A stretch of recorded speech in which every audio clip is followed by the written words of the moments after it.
Salut à tous et bienvenue sur Hashtag. Notre invité du jour, sa story c'était le ciné et aujourd'hui son fil d'actualité c'est la musique. Benjamin Sixou est avec nous. Hashtag au chant du coq, c'est parti.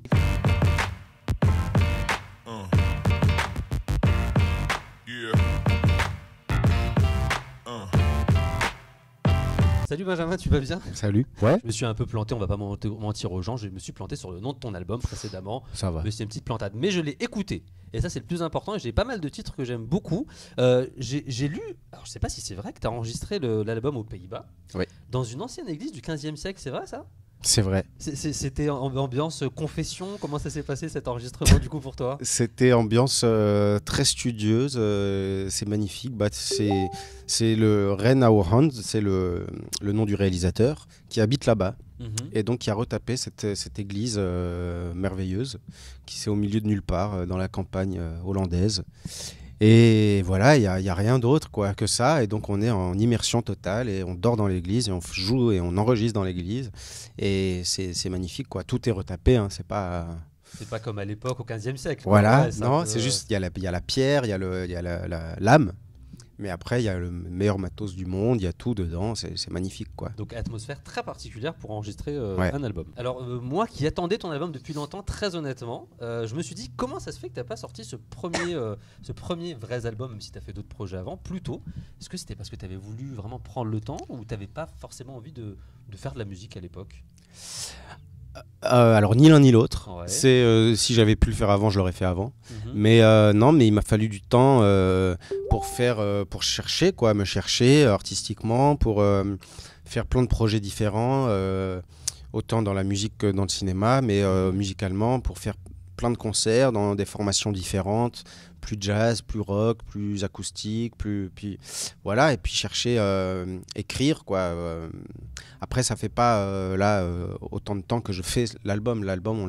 Je l'ai fait en 2 ans, on va dire, Ouais. entre l'écriture et la réalisation. Mais pendant toutes ces années, c'était le but, conscient et inconscient, dans tout ce que je faisais, c'était mon album studio, avec les chansons originales, avoir un répertoire original et voilà. Mais je l'ai beaucoup rêvé, oui. Donc tu l'as rêvé, tu nous as du coup fait rêver avec le premier titre Tombé du camion, qui était en exclu dans le Petit Journal d'ailleurs. J'ai trouvé ça hyper cool du coup. Quotidien. Excuse-moi, Quotidien de Yann Barthès. Dans Tombé du camion, tu dis non aux plans, non aux promesses, non aux idéaux. C'est quoi l'idée? C'est de se dire que les relations amoureuses elles vont trop vite, on fait des plans sur la comète trop rapidement, ou c'est quoi l'histoire de ce titre? C'est un peu une ode à la légèreté et à un retour à l'enfance. Alors pas dans le côté régressif, mais plus le côté de ce que je trouve qu'il y a de mieux dans l'enfance, qui est oui, une légèreté, une folie, et je sais pas, ça parle du désir, quoi. Et puis aussi, alors le clip après il est pris un peu à contre-courant, c'est-à-dire dans la chanson, c'est moi qui dis stop, et dans le clip, c'est plus moi qui me fais larguer. Et c'est qu'est-ce qu'on fait de ce vide, comment on comble le vide. Donc ça peut passer, voilà, par combler. C'est un peu un excès, être dans les excès, un peu de tout, quoi, pour combler un vide. Mais après, la chanson, oui, c'est dire stop et puis un peu dire non à un chemin qui serait tout tracé, tu vois, et donc aller, voilà, préférer les chemins de traverse, on va dire, et puis prendre, voilà. Les imprévus qui font du bien aussi dans l'unitoire. Exactement.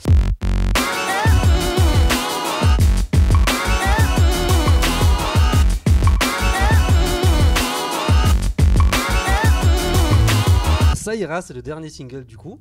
Quand on l'écoute, on est en plein été. Moi, je l'ai écouté du coup avant de venir. Je me suis ambiancé en mode été alors qu'on est évidemment plus l'été. Toi, tu as écrit et tu as composé sur l'album, on est d'accord. C'est quoi les sujets qui t'inspirent aujourd'hui, les sujets qui te parlent quand tu composes, quand tu écris? Y a pas de, je pars jamais de thème. Je vais jamais me dire je vais écrire là-dessus. Ça part d'abord alors déjà, il n'y a pas de règle. Ça, c'est une chanson, elle peut naître vraiment par n'importe quelle situation. Mais la plupart du temps, je suis sur ma guitare et puis je gratte des accords et puis il y a une mélodie qui vient et puis il y a des mots qui viennent souvent sur la mélodie, et des mots clés comme ça qui restent et que ça devient un peu une obsession. Je les redis, je les rechante, voilà. Et puis autour se construit des phrases, et puis petit à petit une histoire, et puis je cherche après un sens. Enfin, il y a à construire quelque chose, quoi. Mais ça part toujours d'un premier jet, puis que je laisse un peu mûrir dans un coin. Il y en a que j'oublie, et puis voilà, que je retrouve un an plus tard, ou il y en a, voilà. Ça veut dire que tu as écrit, enfin, tu as travaillé sur combien de chansons pour avoir le nombre Alors, de titres pour pas l'album? des masses, je fais pas partie de ceux qui enregistrent 60 titres 95 et qui en gardent 10. Ouais. Là, sur les 12 titres, on va dire qu'il y en avait 20 et qu'on en a enregistré 14. Et il y en a 2 qu'on a laissé de côté, mais que je fais en concert, qui vivent quand même. Mais là, sur l'album, ils n'avaient pas leur place, quoi. D'accord. Tu as privilégié la qualité de titre plutôt que d'en avoir que 50 ou 60. Oui, et puis la cohérence, quoi, sur un album. Parce que je sais que c'est un peu ringard aujourd'hui de penser en termes d'album et de cohérence totale. Mais voilà, c'était pas juste titre à titre, il y avait la volonté de faire quelque chose de complet. Quelle histoire je veux raconter? Et bah, du coup, ça répond presque à ma question d'après. J'allais dire les nostalgiques de Just the Two of Us, la reprise que tu as faite, qu'on a beaucoup entendu, que tu as chanté en live. Pas de reprise cette fois sur cet album. Du coup, alors si, il y en a une. Il y en a une de reprise? C'est un mash-up, le Bébé éléphant. C'est une chanson de Deacon Garn. D'accord. Et c'est un mash-up avec un titre, un standard de gospel américain qui s'appelle Motherless Child.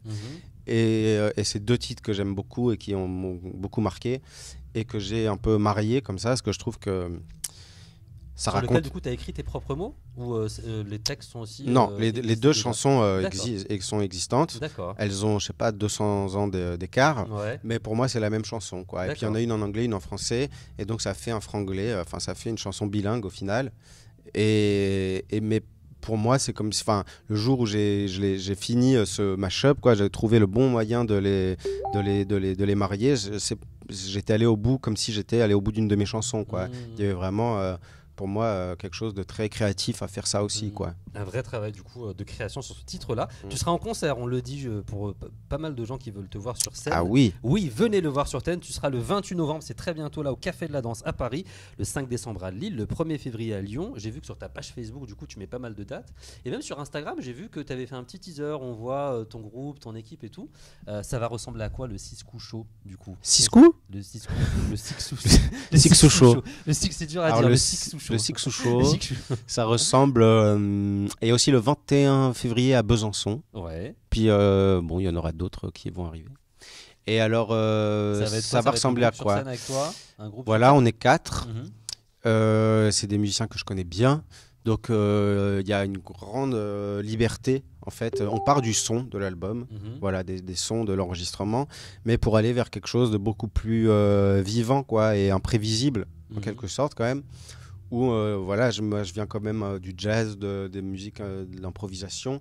Donc ça passe pas forcément par des solos ou quoi que ce soit, mais c'est plus se laisser une grande plage de liberté quand même dans ce qui se passe avec le public, entre nous, laisser vraiment une grande part d'imprévu, quoi, à l'instant. Et je crois que c'est ça l'intérêt des concerts, quoi. Il va y avoir du coup les titres de ton album actuel, d'autres choses que tu prépares, des petites surprises. Ça va être surtout l'album. Après, surtout on se réserve aussi des petites choses, comme je te l'ai dit, d'imprévu, mais voilà, ça sera surtout l'album. D'accord. Et ben on a toutes les dates sur Facebook, sur ta page officielle, et on les mettra également sur Hashtag. Tu restes avec nous pour la deuxième partie de l'interview? Ouais. Et ben tout de suite avec Benjamin Sixou sur Hashtag.